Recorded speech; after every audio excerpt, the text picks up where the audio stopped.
Hai teman-teman yang ada di rumah dan dimanapun kalian sedang berada, selamat datang di Lensa Bangsa, ruang ngobrol santai buat refleksi dan bangga jadi bangsa Indonesia. Hari ini kita udah kedatangan 4 narasumber yang bakal ngobrolin tentang visualisasi bangsa. Gimana peran anak muda sebagai ASN bisa mengekspresikan rasa cinta tanah air lewat kreativitas, media digital, dan aksi nyata di sekitar kita.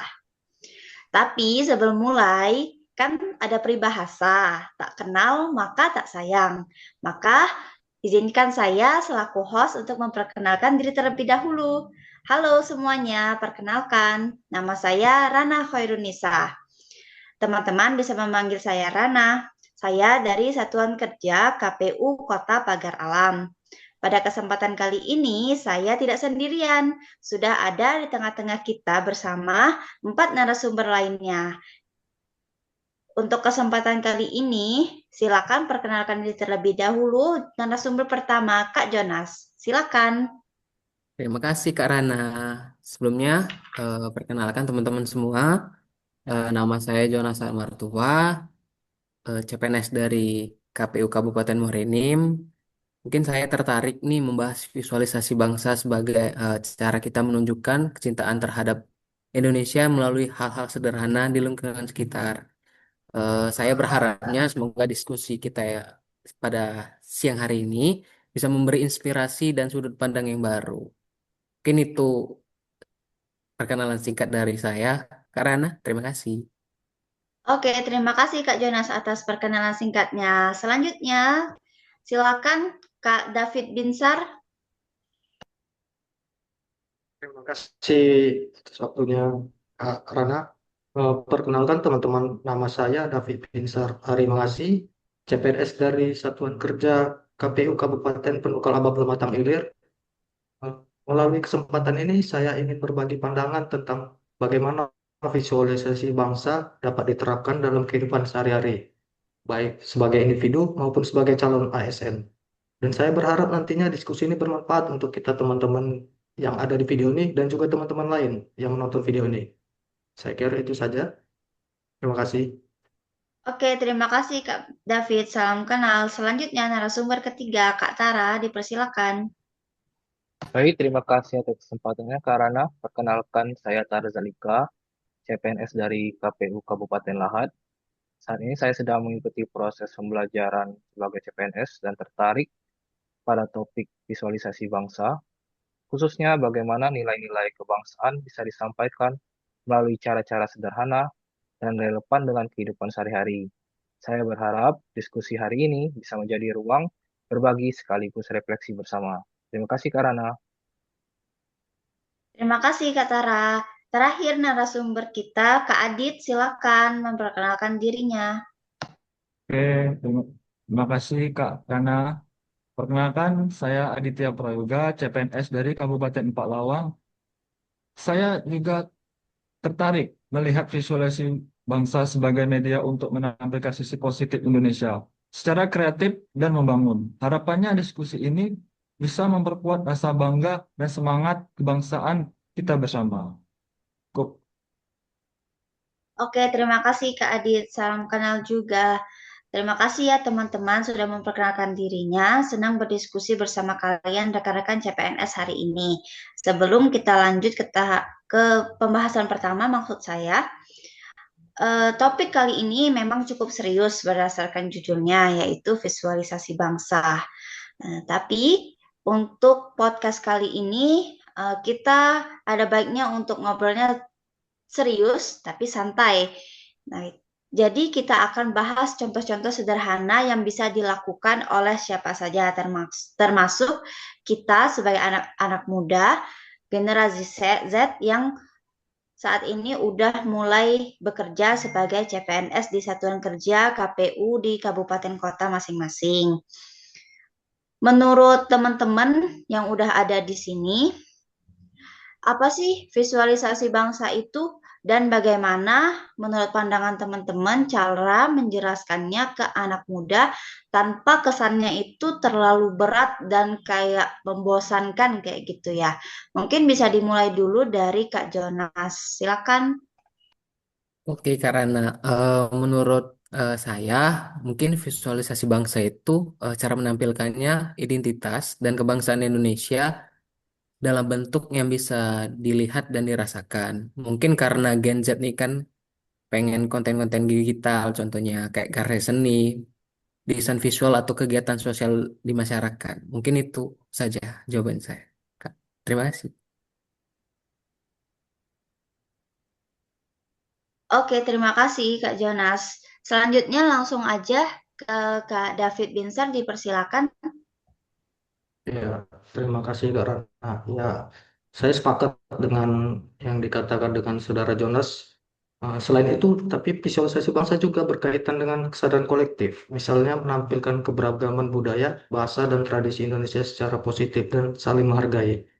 Jadi kita harus tetap menjaga keberagaman yang ada di Indonesia yang kaya akan budaya, bahasa, dan tradisi dari bermacam suku bangsa. Untuk itu kita harus selalu mempromosikan visualisasi bangsa ini dengan cara yang ada dengan sekarang ini.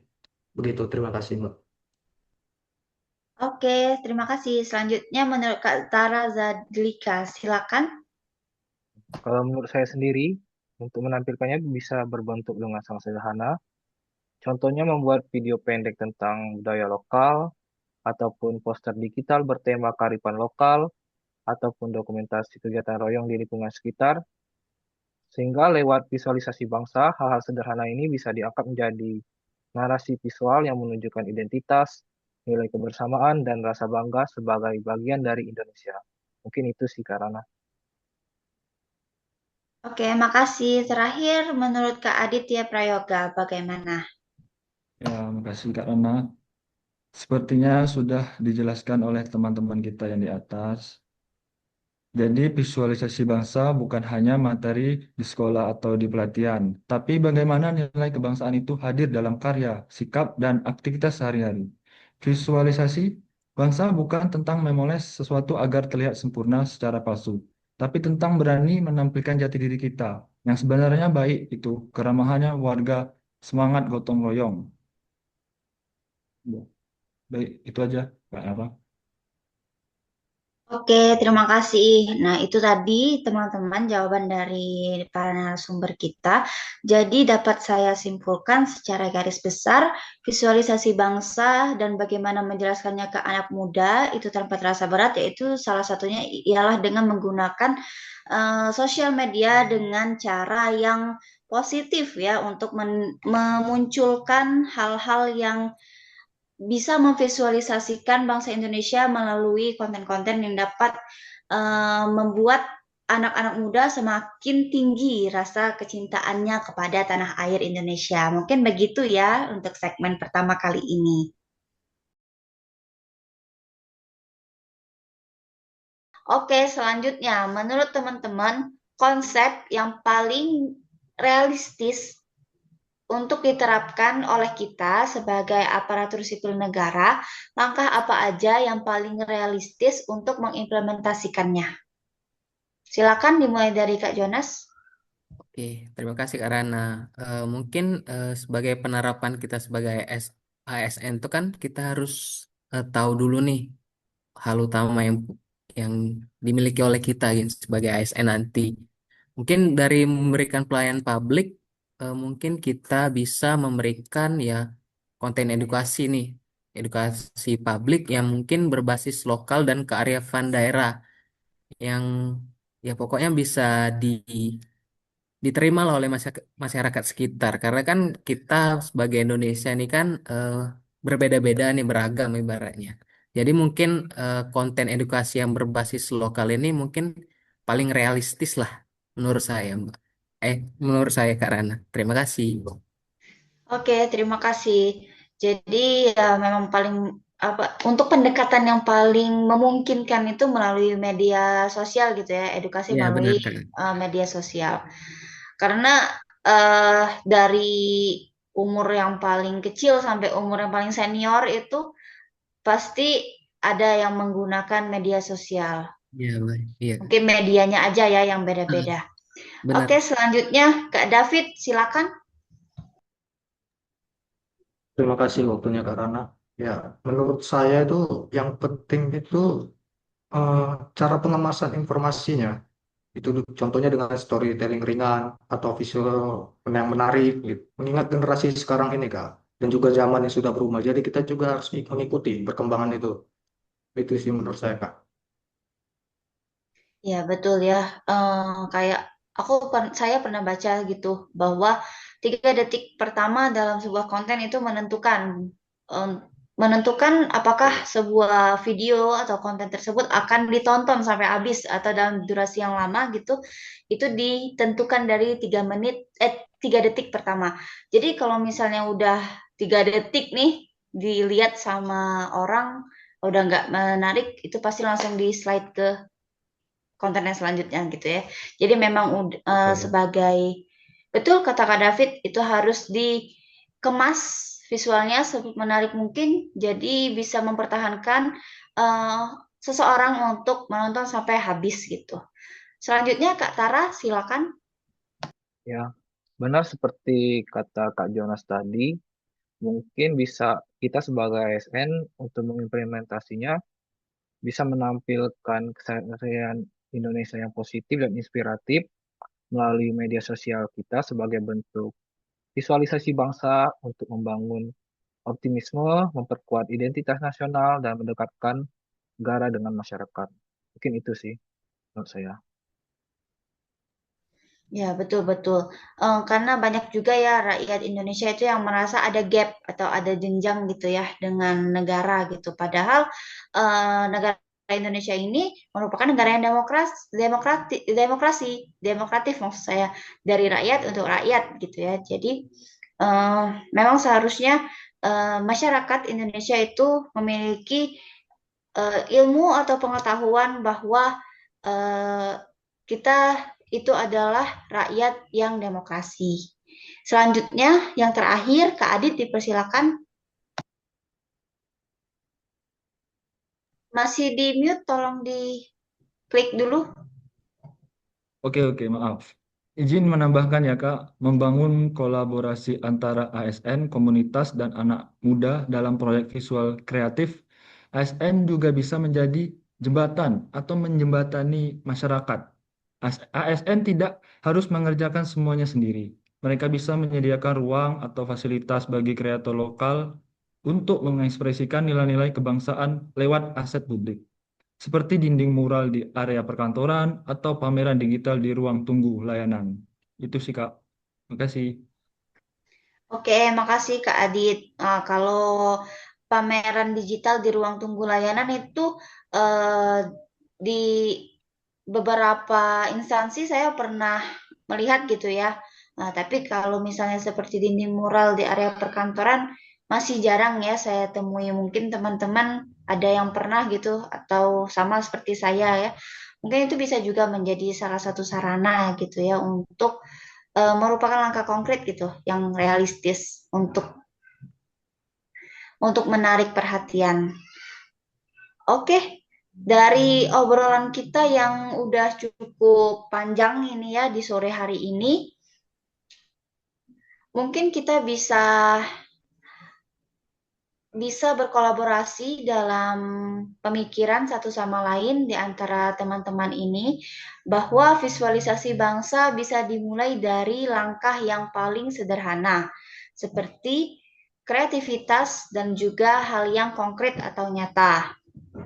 Jadi, baik anak-anak muda maupun ASN dan juga ASN muda seperti kita itu punya peran yang penting untuk menunjukkan rasa cinta tanah air dengan cara yang paling relevan dan bermakna.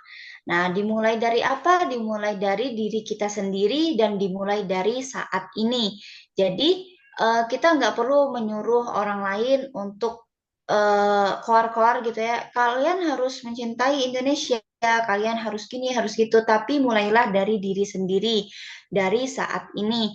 Seperti tadi yang kita diskusikan menggunakan produk-produk lokal Indonesia dengan rasa bangga gitu. Terus juga bisa menggunakan bahasa Indonesia karena tidak menutup kemungkinan ya bahwa ada beberapa orang yang gengsi gitu untuk menggunakan bahasa Indonesia. Nah, sedangkan nggak usah jauh-jauh tetangga kita orang Malaysia gitu, mereka itu bangga dengan bahasa Melayunya gitu ya. Nah, jadi kenapa kita yang bangsa yang merdeka ini yang memiliki karakteristik tersendiri, memiliki bahasanya sendiri gitu, kenapa kita nggak merasa bangga bahwa kita memiliki bahasa Indonesia gitu? Terus juga selain menggunakan produk-produk lokal, terus juga kita bisa menggunakan bahasa Indonesia, terus kita juga bisa menggunakan, maksud saya kita bisa menggunakan sosial media untuk mempromosikan hal-hal yang bisa mempromosikan Indonesia seperti budaya-budayanya, terus juga pariwisatanya yang begitu banyak, mulai dari pegunungan, terus juga banyak lembah di Indonesia yang indah dan juga pantainya. Nah, jadi kita sudah sepatutnya untuk bisa cinta dengan Indonesia dengan cara kita masing-masing. Mungkin itu saja dari saya. Terima kasih teman-teman. Kak Jonas Sahat Martua, Kak Tara Zadlika, David Binsar Ya, Kak Ari Rana. Mangasi, dan Aditya Prayoga sudah menjadi narasumber pada sore hari ini. Terima kasih juga untuk teman-teman di rumah dan dimanapun kalian yang berada. Sampai jumpa di Lensa Bangsa berikutnya. Saya Rana Khairunisa selaku host pada sore hari ini pamit undur diri. Dadah, sampai jumpa lagi. Selamat sore.